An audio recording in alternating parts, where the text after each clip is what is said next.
Santiago pide la firma de libros en el stand de Silva Editores. Bienvenidos.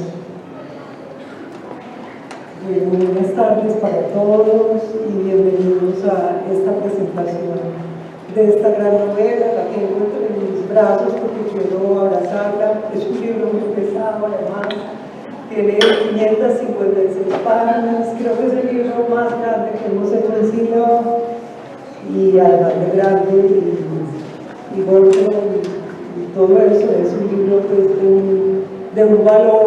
Esta es una gran novela que nos narra la ciudad desde muchos puntos de vista y con muchas aristas y con muchas complejidades, y esperamos que ustedes, los lectores, puedan incursionar, caminar en ella, porque realmente vale la pena. A Santiago le agradecemos que haya confiado en nosotros este libro. El libro además está hecho con mucho amor y mucho cuidado. Nosotros no hacemos libros en papel periódico, sino en papeles de mejor calidad, porque queremos que los libros duren un poco más, pues que no se pongan amarillos en 3 años, y eso pues es importante. Le quiero agradecer a Rubén López, el corrector, que está aquí con nosotros, que es un trabajo muy cuidadoso, y a Santiago, que también fue muy paciente, esperó todo el proceso. Yo creo que hicimos un trabajo en equipo muy bello, y por eso pues estamos tan felices celebrando este libro. Entonces, Miguel, gracias por acompañarnos. Me alegra ver 2 amigos, 2 escritores que conversan alrededor de sus libros. Entonces, bienvenidos y gracias a ustedes. Gracias a ti. Bueno, gracias a ustedes por venir acá, gracias por la invitación. Me pone muy contento compartir pues con Santiago, que es alguien a quien admiro tanto como escritor, cineasta, crítico de cine, cantante, compositor, pues toda actividad polifacética, y además de una fertilidad desbordada en cada una de las actividades y de una audacia también desbordada que aparece en la novela, no solo por la extensión de páginas, sino por la profundidad y por la gran ambición que plantea esta novela de captar sentidos de una realidad, de nuestra realidad histórica, pero también de todos los otros universos que mueven nuestra realidad y que solamente un artista puede intuir a través de las grietas que da la intuición o los arrebatos místicos o el conocimiento racional, y Santiago hace como una mezcla de todas estas maneras de acercarse a comprender algo en la novela. Esta es una novela muy distinta a las novelas que se han escrito en Medellín y muy distinta a la manera como se ha acercado a la ciudad. Habla de un periodo de entre el 2015 y no se sabe bien si 2020, digamos el punto final del periodo al que se refiere la novela. Protógrafo, aclararse un poco de una ciudad ficticia que es Medellín, pero que también es la Medellín real, entre comillas, porque la novela sobre todo es un cuestionamiento al concepto común que tenemos sobre la realidad, o sobre todo como una invitación. Yo creo que es más un golpe, un batacazo para hacernos reflexionar sobre qué entendemos por realidad cuando al querer significar esa palabra no tenemos en cuenta un elemento que subyace siempre debajo de cada definición, y es el poder. O sea, ¿quién dice que esto se llama así? ¿Quién dice que las cosas son de este modo? Y por eso la novela tiene varios niveles de interpretación, pero tiene varios universos, varios mundos entrelazados dentro de una historia que narra una trama de un Medellín con personajes que uno muchas veces generalmente alcanza a distinguir de la vida cultural de Medellín, del mundo del cine, del mundo de la cultura, pero que trasciende más esos personajes concretos porque está hablando de otra cosa, y es del poder y de cómo se mueve la realidad y cómo nos imponen sentidos o maneras de interpretar. Esta crítica y este cuestionamiento se cuenta a la manera de una parábola, un poco como pasan grandes obras en las cuales la anécdota realmente es el esqueleto sobre el que cabalga un universo de sentidos, ¿cierto? En esta novela hay, como les decía, el primero está el nivel de lo prosaico, donde cualquiera que haya vivido en Medellín, que haya pertenecido al universo cultural o haya conocido algo, va a identificar personajes, lugares, pero tiene otro universo que es el universo de la tecnología, la realidad que se mueve en la tecnología, en el WhatsApp, en el internet, en la comunicación celular, y tiene otro tercer universo que es el universo místico, el universo de la intuición, yo no diría religiosa sino espiritual, y Santiago hace un recorrido, una figura ecléctica, un acercamiento ecléctico desde distintas mitologías, y ahí pues también es un despliegue de erudición para explicar otro universo espiritual que hay y que es el único que puede contrarrestar este universo de poder que es el de la tecnología. Entonces, esto, como les decía, la anécdota se narra a través de la anécdota de cuatro personajes básicos, 3 hombres y una mujer. Tres mujeres y un hombre, sí. Isáfora, Alzbieta, Verónica y Julián. Y Alzbieta, digamos, es como el catalizador o quien escribe la novela, pero la novela también muestra la ambigüedad de quién es el narrador. Si el narrador es uno de los personajes, o el narrador son todos los personajes, o el narrador es el producto de una intuición. Entonces, bueno, para no extenderme más, empecemos por una cosa que a mí me ha inquietado siempre es el uso de la realidad. Lo que hacen todos los escritores es partir de la realidad. En la novela hay un momento en que el personaje, cuando está chico, la familia del personaje tiene una finca en el oriente antioqueño, y al lado de esa finca es la finca de Carlos Castro Saavedra. Entonces el chico que es un chico muy precoz va a conocer a Carlos Castro Saavedra y va a preguntarle un poco acerca de eso de escribir, y Carlos Saavedra le da un consejo muy simple: escriba sobre lo que ha vivido. Pero después le dice, pero eso uno solo lo aprende con los años. Entonces quería preguntarte un poco, Santi, esa relación que hay entre lo vivido, lo que has trasegado en esta vida de causa y efecto, y lo que aparece en esta novela. ¿Cómo haces esa transformación de las cosas prosaicas en un mito? Bueno, primero que todo saludo a cada quien esté aquí. Veo gente que no vi al principio y volteo y ya hay otras, y me sorprendo y me alegro mucho. Aquí hay testigos de esa visita que Santiago Gómez le hizo a los 9 años a Carlos Castro Saavedra. Pues la novela es Julián.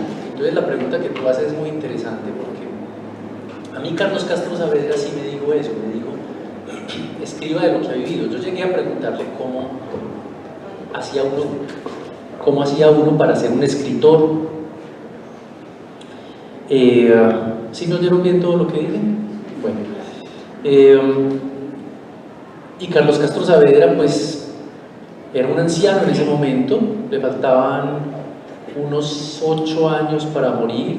Él murió en el 90, si mal no recuerdo, y yo voy a visitarlo en diciembre del 82. Yo tenía 9 años, él ya tendría no sé cuántos, pero pasaba de los 70, si mal no estoy. Y se quedó pensando un rato cuando yo le había hecho la pregunta, ¿cómo hace uno para ser escritor? Y él me dijo, vea, escriba de lo que ha vivido, pero eso uno lo aprende con la vida. Entonces es curioso, porque yo cuando me decido hacer esta novela es en un momento muy crítico, un momento de verdadera dificultad por la asimilación frente al mundo, de una serie de situaciones muy siniestras. En esa semana murió una cantidad inaudita de niños en Alepo, en Turquía. Esa semana Luis Pérez condecoró a Maluma. Para mí es un desastre que le llegue ese premio, un premio muy importante que solo años después le darían a Víctor Gaviria, en lugar de, no sé, pues tantas otras personas que se merecen ese premio. ¿Qué es lo que se premiaba ahí? Se premiaba el negocio. Esa es una de las cosas que a mí me ponía en trance de muerte realmente, porque yo decía, se está entendiendo la cultura y el arte como negocio exclusivamente, y como un negocio de gente que le gusta es pavonearse con sus fotos en un avión. Cuando yo llevaba ya unos años justamente entendiendo que el avión, los viajes en avión son de lo que nos está destruyendo en el planeta. Es decir, para cierta personalidad que a los 9 años quería ser escritor, más o menos a los 40 y tantos, el mundo se había vuelto en realidad muy sensible, sumamente duro, y pasaban otras cosas en mi vida, y yo en esa semana es cuando empiezo a escribir esta novela, yo planteé en mi casa la muerte voluntaria, ¿no? El suicidio, lo planteé muy de frente, e incluso pues planteé la alternativa de que muriéramos juntos y todo. Así fue. Entonces, en esa semana me decido yo, después de un momento todavía peor, porque el sábado sonó Maestra Vida en la radio y yo me fui a ver una obra de teatro. Cuando volví con un diente partido, todo esto es psicología pura, volví vuelto nada porque estaba buscando la muerte. Volví con un diente partido, un hematoma en la cabeza, los labios rotos, y al otro día, después de haber ido a la clínica con mi esposa, que estaba en estado de shock, aquí está Adriana, le agradezco mucho por todo en la vida, por soportarme, pero ella es como para ese voltaje, es otra artista, digámoslo así, otra mujer hipersensible. Yo me levanté tempranísimo, a las 5 o 6 de la mañana estaba yo sentado en el computador escribiendo el primer capítulo de esta novela. ¿Por qué lo digo? Porque sentí la necesidad de contar mi vida. Y encontré un cómo. Ese cómo es lo que tú dices. Una parábola, es una metáfora, como decía García Márquez, una metáfora del mundo. Y es lo que yo llamo un conjuro de lo real, las palabras. Un conjuro de lo real, o sea, algo mágico, algo que es mitológico. Porque es una rememoración que permite extraer algo que podríamos llamar el elixir de la vida, de algo que ha pasado, pero que existe, mínimo en la memoria, para saberlo contar. A mí Carlos Castro Saavedra me había dicho, escriba lo que ha vivido, pero eso solo se aprende con los años. Yo en ese momento lo sentí como la peor de las frases que me hubieran dicho. Yo quería escribir de fantasías a mis 9 años. Yo leía a Julio Verne, leía a Conan Doyle, leía a, ¿qué más? Leía a Oscar Wilde, bueno, Retrato de Dorian Gray, leía muchas cosas, pero me gustaba era la fantasía. Cuando llego yo a esta edad en que yo digo, no hay nada más casi que increíble, ¿sí? Y casi que inverosímil, ¿sí? Increíble, que la propia vida, nada más traído de los cabellos. Pero encontré una trama, ¿no? Para reducir mi vida a una novela. Obviamente esto suponía haber leído mucho y haber vivido mucho. ¿La trama cuál fue? Hay una muerte. Isáfora, una chica joven, muy precoz, muy creativa, ha encontrado una muerte violenta. Días después, su madre, muy afectada aún por su muerte, porque es hija única, Isáfora es hija única, se encuentra en un café en Laureles, el Café Vallejo, justamente un homenaje a Fernando Vallejo, con un personaje que era el profesor de su hija, y ambos empiezan a hablar. El profesor había sido amigo de Alzbieta, la mamá de Isáfora, hacía muchos años. Hace 30 años no se hablan, que es algo que me pasaba a mí con una vieja amiga de la revista Kinetoscopio, a quien le perdí el rastro mucho tiempo. Entonces a mí, yo me ideo lo que eran los diálogos míos con esa mujer, Lía Master, como si nos encontráramos a los 30 años y empezáramos a hablar de la vida. Un poco el mecanismo de conversación en la catedral, una conversación que va tejiendo un montón de viajes al pasado. Pero lo curioso aquí es que Alzbieta no sabe la relación entre el profesor y su hija Isáfora, pero se huele algo, porque Isáfora hablaba de ese señor, de Julián.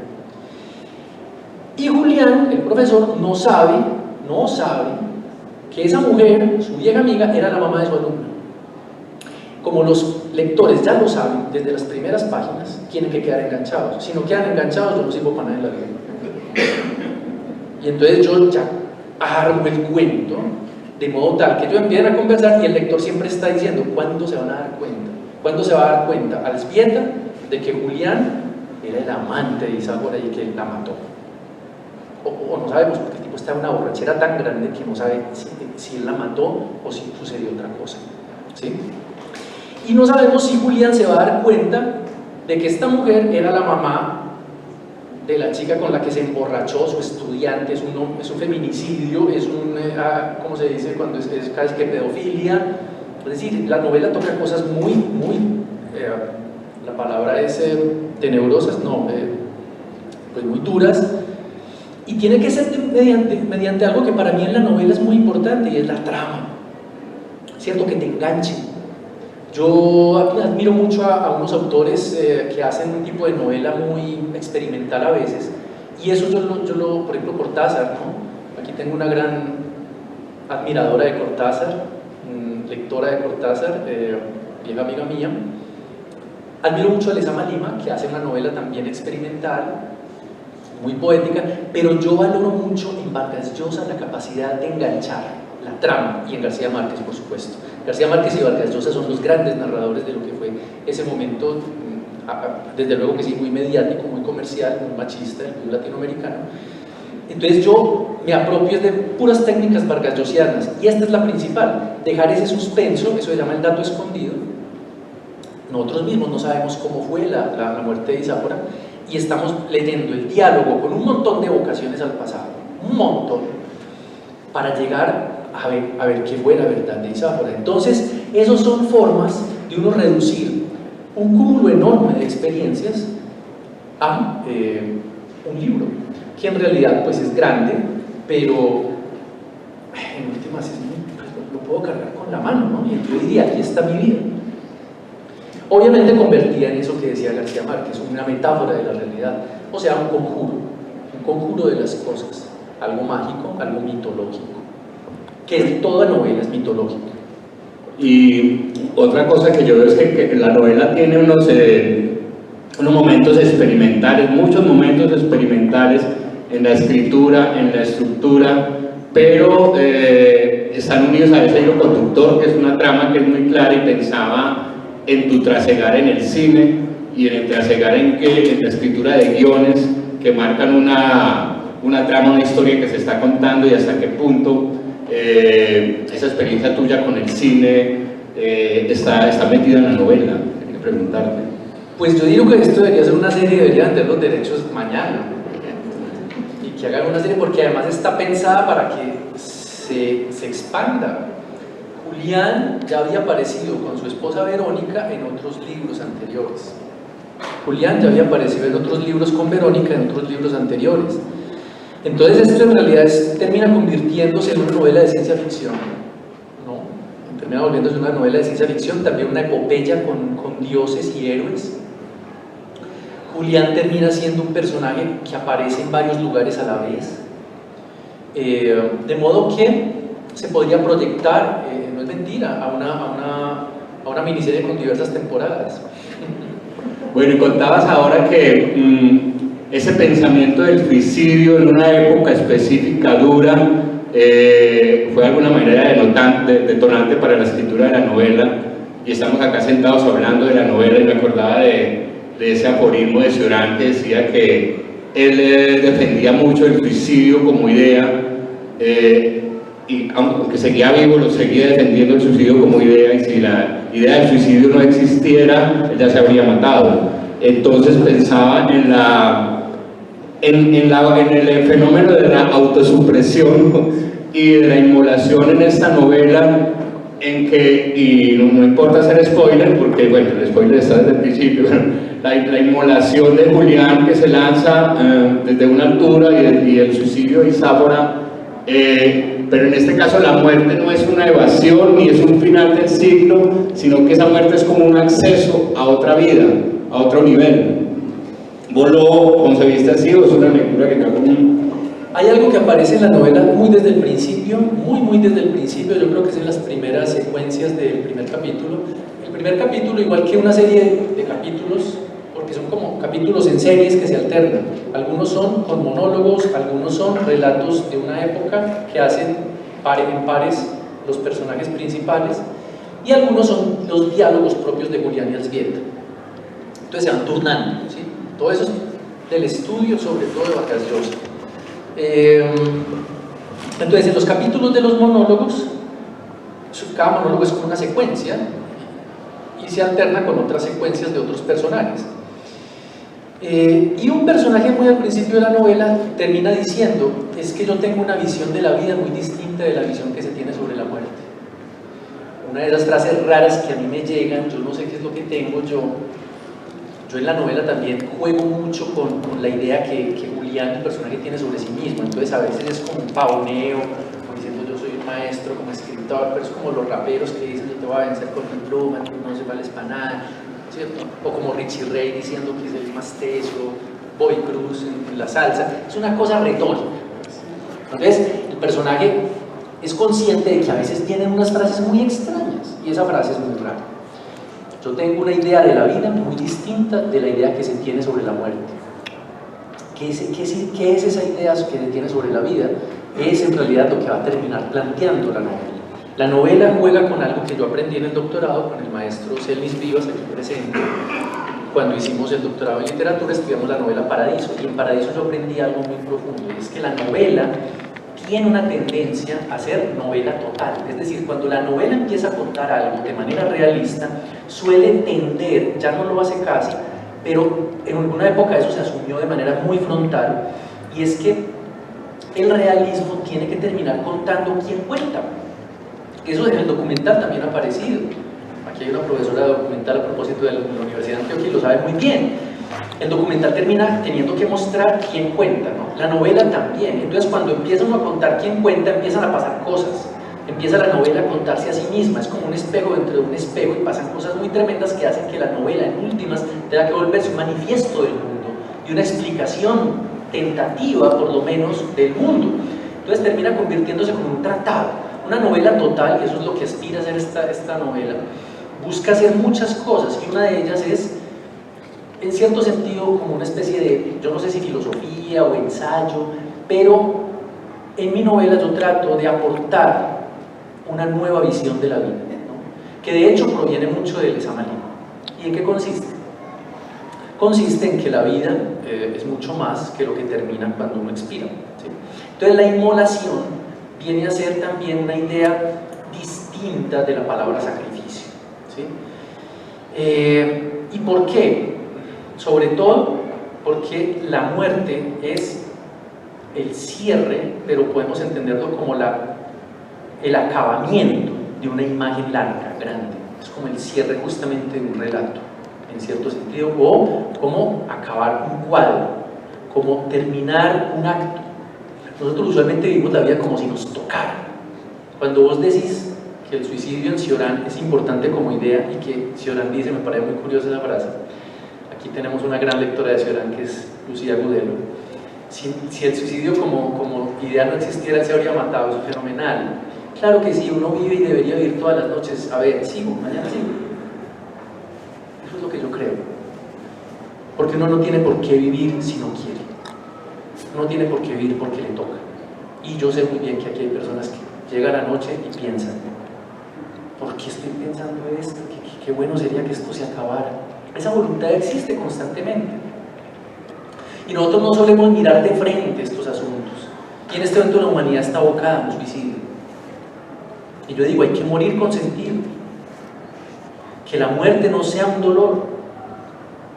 Y que no dejemos sufrimiento. Necesariamente.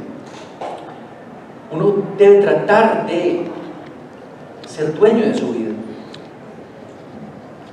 Perfecto. Otro elemento, digamos, mental que cruza la novela y que es la mente de Julián, el protagonista, además de esa idea de la inmolación que nos acabas de ilustrar muy claramente, es la existencia de una conspiración universal para ejercer el poder y la idea de una persecución a él una especie de paranoia.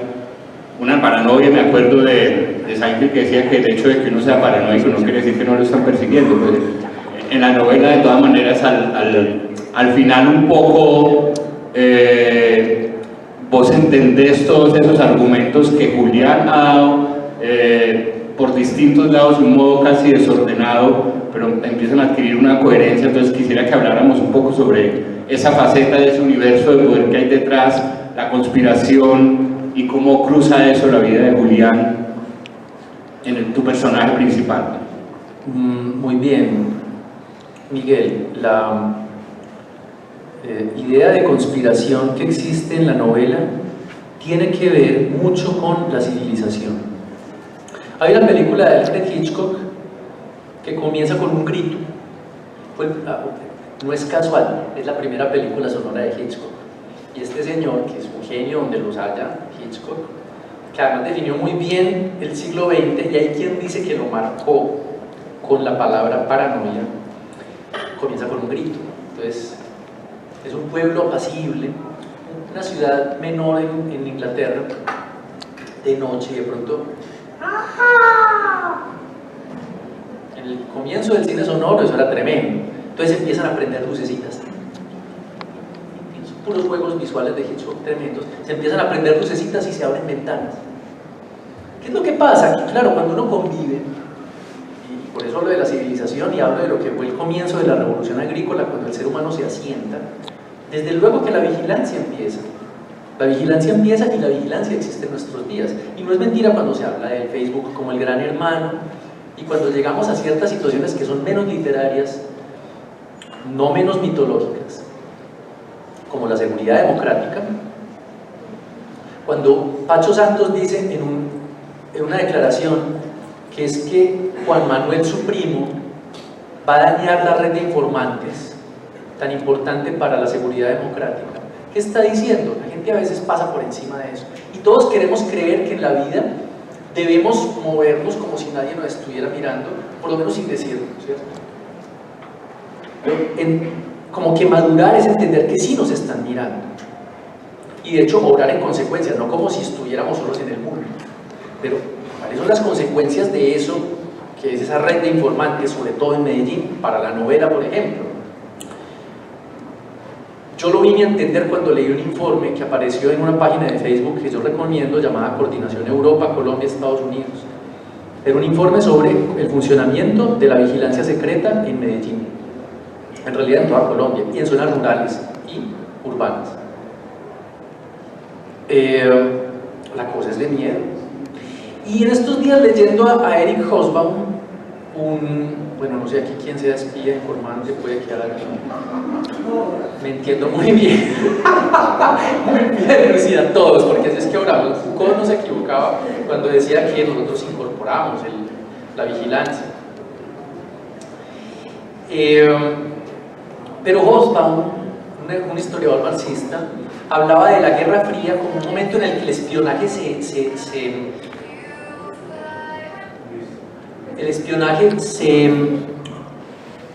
sobreexcitó en la Guerra Fría, y hablaba de los espías de una manera muy bonita. Hablaba de ellos como los profesionales de la paranoia.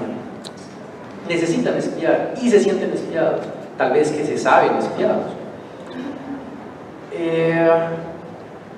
¿Cómo no entender que esta sociedad en realidad está pergeñada por la paranoia y en ese sentido, digámoslo, por la enfermedad mental, ¿no? Ahora, cuando tú dices, pese a que yo sea paranoico, no quiere decir que no me estén siguiendo. Eso es una frase interesante, porque detrás de todo eso, ¿qué es lo que hay? Proyectos de poder, por supuesto.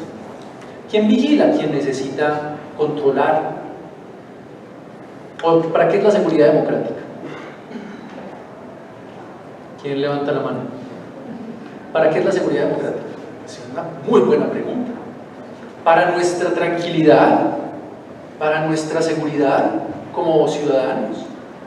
Yo creo que hay intereses ahí, intereses serios, incluso transnacionales.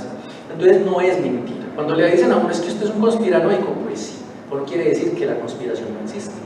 Eso es.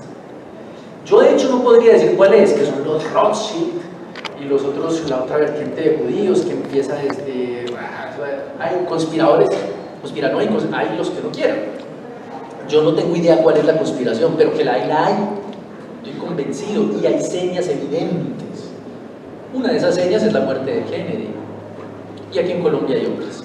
La muerte de Kennedy, que fue delante de todo el mundo, lo mataron, fue un tiroteo, y el jurado que decidió sobre la investigación al respecto decidió ignorar toda la evidencia que había acerca del tiroteo, que era sobre todo evidencia cinematográfica y auditiva.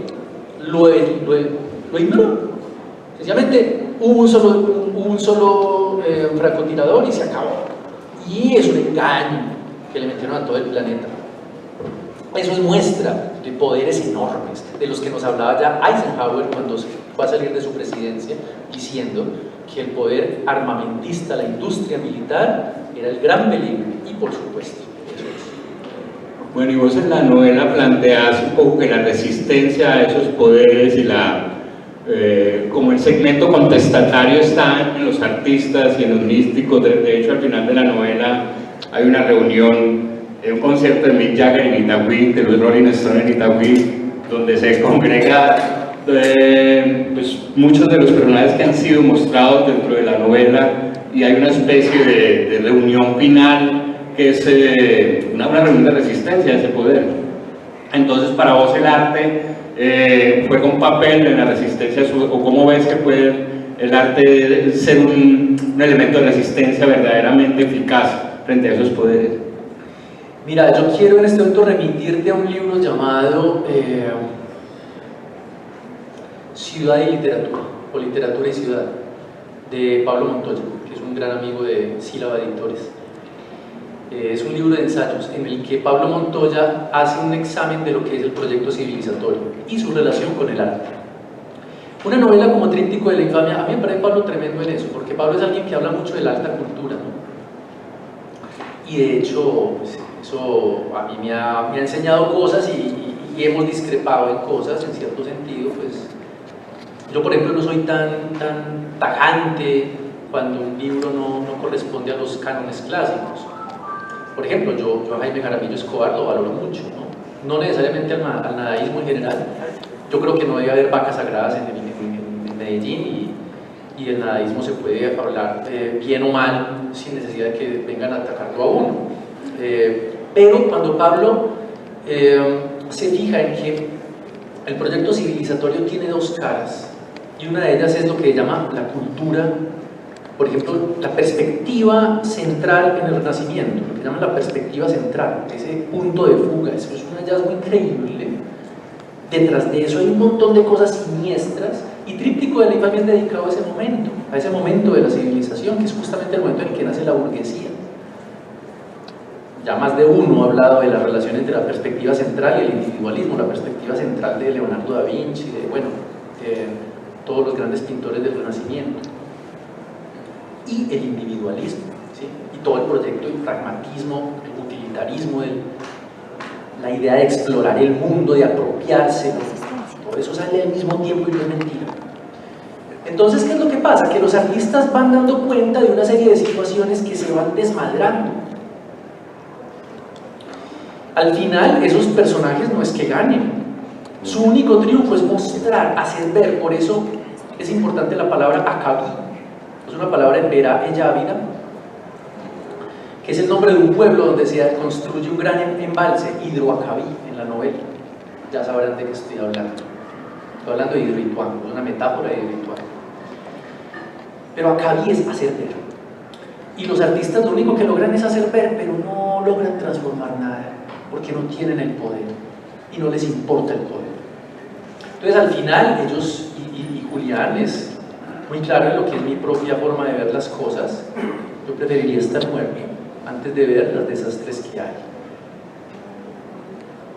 Resulta que son salvados a veces porque son privilegiados, son mimados por el sistema.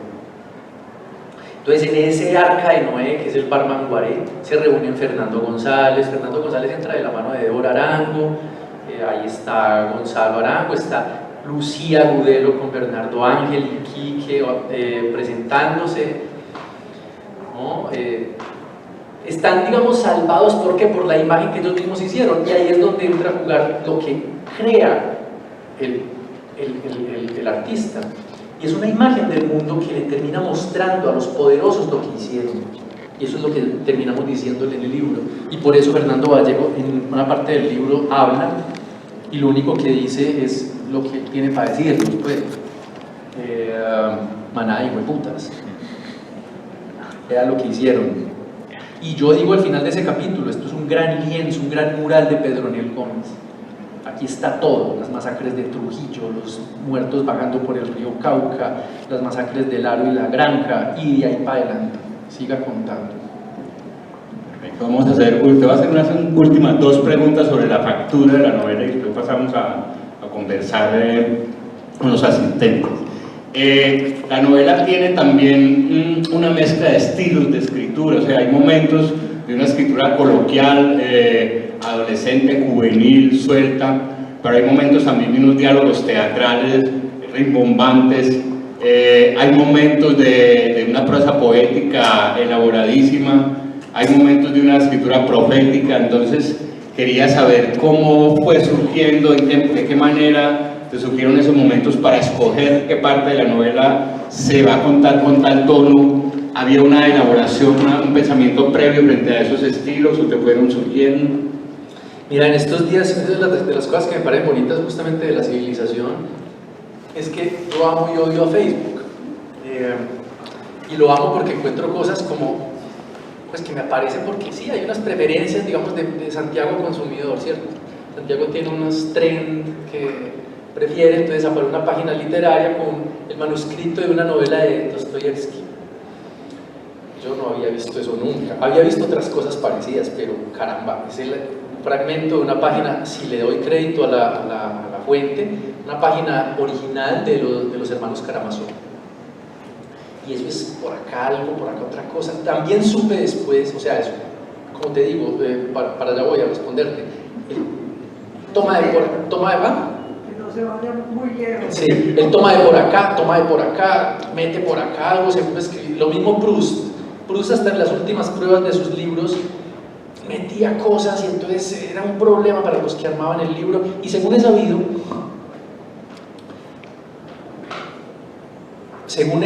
sabido que alguien intuye, lo dice de esta manera, un gran estudioso de Cervantes, dice: el manuscrito original del Quijote debía ser una locura, y empieza a decir por qué, y empieza a mostrar cómo debió haber sido estos pliegos de aquí, esta parte, esta otra, y eso debía ser una cosa en la que era muy difícil entender cómo armar.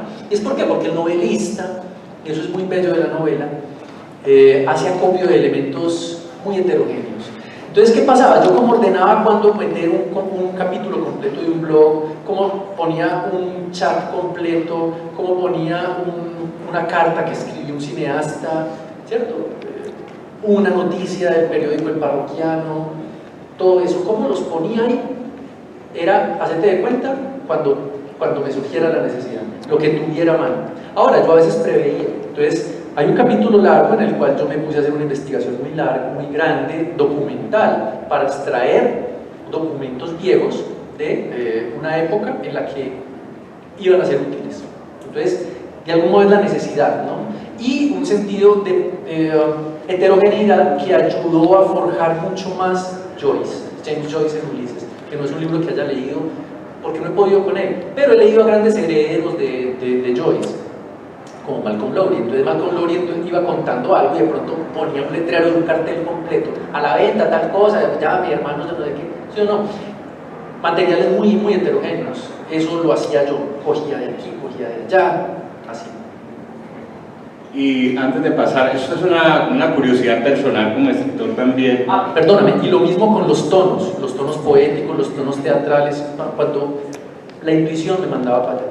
Ese proceso, vos me mandaste unos archivos donde había como versiones, capítulos, quería hablar un poquito de cuánto te llevó la escritura de la novela, todo el proceso, no solo la escritura, y un poco si fue lineal la narración, si escribiste los fragmentos de Isáfora, todas las cartas en un momento, de su diario, o si todo fue cronológicamente. Un poco hablar un poco sobre ese proceso de la escritura.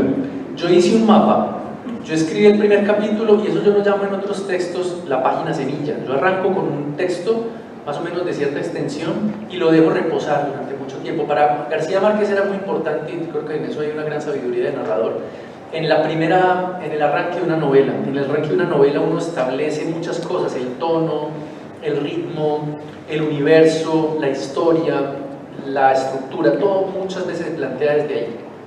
Entonces, en este caso yo lo que hice fue todo un primer capítulo, ese día, con la frente hinchada, el diente partido, le escribí 20 páginas en un día y estaba la primera versión del primer capítulo. Y ahí lo dejé reposar. Y ya luego fui pensando, ¿esto cómo lo organizo? Y entonces diseñé un mapa. Al principio iba a ser más larga la novela. Iba a tener una parte más, o sea, por ahí 150 páginas más, iba a tener por ahí 700. Yo en un momento dado me di cuenta de que no podía ser así. Pero yo iba como en una tónica que alternaba la improvisación con el diseño, ¿sí? Pero entonces el diseño suponía que en este capítulo Isáfora va a hablar de esto, y ya no me ponía, me iba, y entonces eso iba cambiando a veces las cosas, entonces el mapa también iba cambiando. Y yo me puse a hacer una bitácora de puro ocioso, pero también como en cierto sentido para tener una memoria de ese proceso, y en realidad es un proceso muy largo, son años. Eso duró desde el 9 de abril, eso fue un 9 de abril curiosamente, del 2017, pueden mirar, pocos días antes es la masacre de Alepo y el premio a Maluma. Y terminó el 14 de, es más, la primera versión terminó el 28 de febrero, 24 de febrero del 2022. O sea, el momento en que comienza la guerra de Ucrania. Es muy raro. Si yo fuera demasiado loco, diría esperar a que terminara. Porque hablo de Ucrania en la novela. Pues de los petroleros rusos, el gas en Rusia. Pero la volví a releer y la acabé ya del todo el 14 de marzo, el día del cumpleaños de mi mamá, de 2022, que fue su último cumpleaños. Ese día yo subí a almorzar con mi mamá, haga de cuenta que me hubiera quitado un mundo encima. Ya tenía la novela lista. Y yo le decía, mami, terminé la mejor novela que se ha escrito en la historia de la novela. Ese es mi regalo, mami. Aunque yo no le decía, este va a ser tu último cumpleaños, pero ese fue su último cumpleaños. Y ella me miraba con mucha tristeza.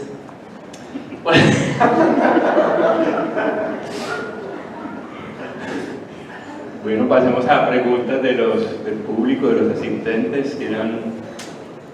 Yo tengo una curiosidad y es como, me es inevitable editar el que, o sea, verlos y pensar si nos devolviéramos a la universidad y estuvieran sentados en un murito con ese mismo libro, ¿qué se estarían diciendo? Les pregunto si somos los mismos. O sea, pues de repente tenemos un salto en el tiempo, estamos aquí, pero si nos devolvemos, ¿qué se estarían diciendo nosotros? Que no, nosotros en la universidad realmente no hablamos, yo sí sabía de vos y realmente nos conocimos, yo creo que a través ya de las obras, ¿cierto? Sí, en la universidad no hablábamos, no sé, hasta no sé si nos caeríamos bien. Seguramente no te caía muy mal porque yo era odioso. Y yo te veía a vos y yo decía, ve, este man, dicen que es como una especie de imán o de centro de ese grupo de amigos que son Darío González, Rafael Escobar, los que estaban unos semestres arriba. Pero nos cruzamos, creo que alguna vez, puede que esté equivocado, pero yo sí fui a la Arteria. Aquí está Víctor Bustamante. Víctor, ¿vos tenés fotos de la Arteria? La Arteria era el gran bar del centro antes de que llegara el Guanábano. De hecho, el Guanábano surge, creo que la noche en que cierran la Arteria, ¿no? Esa es parte de la leyenda. Y yo estuve en la Arteria. Decir eso para mí es un gran orgullo porque era un niñito. Y yo creo que Miguel estuvo en la Arteria, entonces yo creo que nos cruzábamos. Pero yo fui a la Arteria, yo no sé si fui con Natalia Franco, que era una gran amiga tuya. Yo no sé si fui con vos, que fue la única vez que hablamos. O si fui con Javier Mejía. Yo creo que fui con vos, porque Natalia te estaba preguntando muchas cosas sobre Javier Mejía. Entonces, esa es la historia. Pero como si tuviéramos este libro, él y yo creo que estaríamos rajando del libro. viendo cómo lo corregíamos, qué volvemos a escribir. Sí, las cosas que pueden hacer. Sí, porque yo supongo que... Yo sé que es un libro que no es para todo el mundo. Y no creo, pues, propiamente que sea yo alguien, para empezar, ni una autoridad, y segundo, tampoco una persona como ejemplar, ¿no? Eso a mí me parece muy importante decirlo, porque yo creo que últimamente hay una especie como de obsesión porque los intelectuales o los escritores aparezcan como luces. Yo creo que son aportes, pues no son propiamente faros, no son ejemplares. Hay que dejar de idealizar eso y sobre todo dejar de idealizarse uno mismo. Entonces yo sé que esta novela no es para todo el mundo, y si no les gusta, lo entenderé por qué, porque es muy densa a ratos, ¿no? Entonces yo me estaría criticando. Hay que motivarlo a que la compre. No, cómprenla, porque ahora, ¿cuál es mi opinión? Ya dije, para mí es la mejor novela que se ha escrito hasta el momento, hasta el momento. ¿Alguien más? ¿Preguntas? Todavía tienen sus minutos, sentados con los minutos para que sigan conversando. Hay más. Tenemos a dar tiempo, entonces no hay preguntas por el momento. Déjenos un pedacito. Sí, sería Escuchamos. un pedazo que te guste. Eso. Pedazo que me gusta. Toda. Vamos a leer las primeras 230 páginas. Ay, María, yo aquí hablo de lo que encuentro. Definitivamente la vida es mágica. Incluso yo en estos días estoy diciendo, no más mágica. Estoy buscando el texto de Beatriz. Yo le estaba diciendo a Miguel que ese texto es de los que yo más quiero. Es un texto en WhatsApp, de hecho es un audio. Estimada Elzbieta, ¿cómo está usted? Reciba mi abrazo afectuoso. Yo soy Beatriz, la hija de Lilith. Mi nombre es Beatriz por la obra de Dante, usted se lo podrá imaginar. A ver, déjeme pensar. Son tantas cosas. Tal vez me demore grabando este mensaje de audio. Tengo unos tragos encima. Permítame desde ahora la expresión por medio del tuteo, se lo ruego. No soy tan formal, pero mi vida es una farsa, querida. Ya eso lo asumí. La vida toda es una especie de farsa y una tiene que hacer su papel sin complejos de nada. Tú fuiste, Elzbieta, la última persona que vio a Lilith, mi madre, con vida.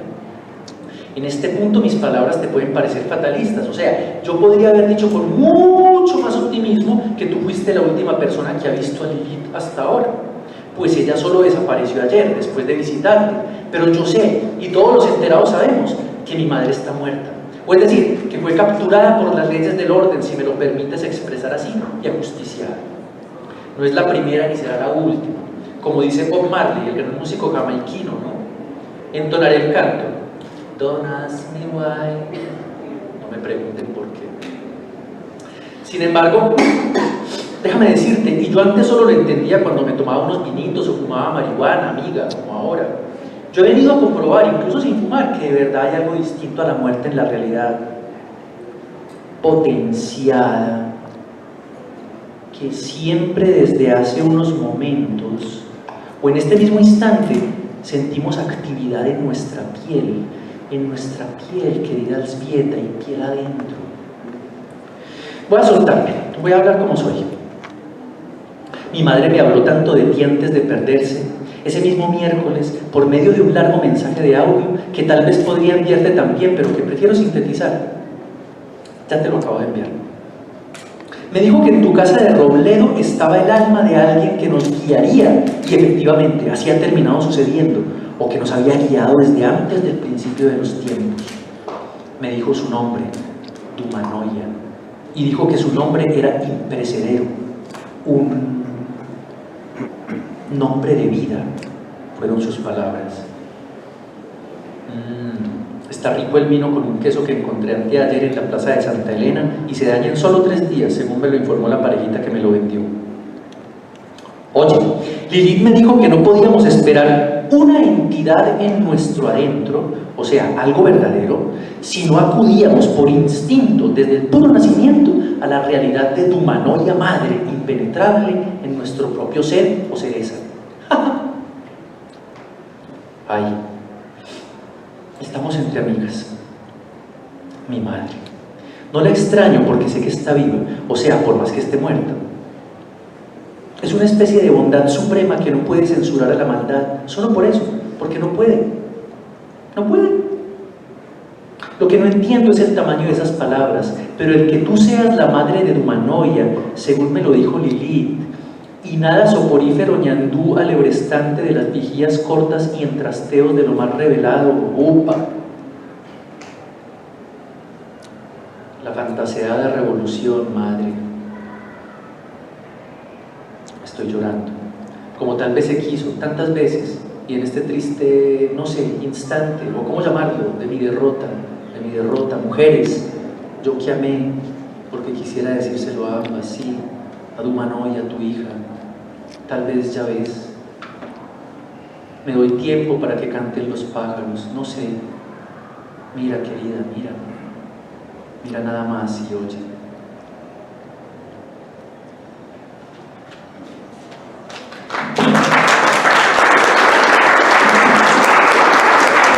Agradecemos a todos por su presencia. Un gran aplauso también para Santiago Gómez Sánchez, para la ingeniería, por supuesto para Silvia Editores, quienes nos acompañan esta noche. Recordemos que a la salida, Santiago va a estar en el stand de Sílaba Editores, quienes estarán firmando el libro para quien desee adquirirlo, para quienes deseen estar con él.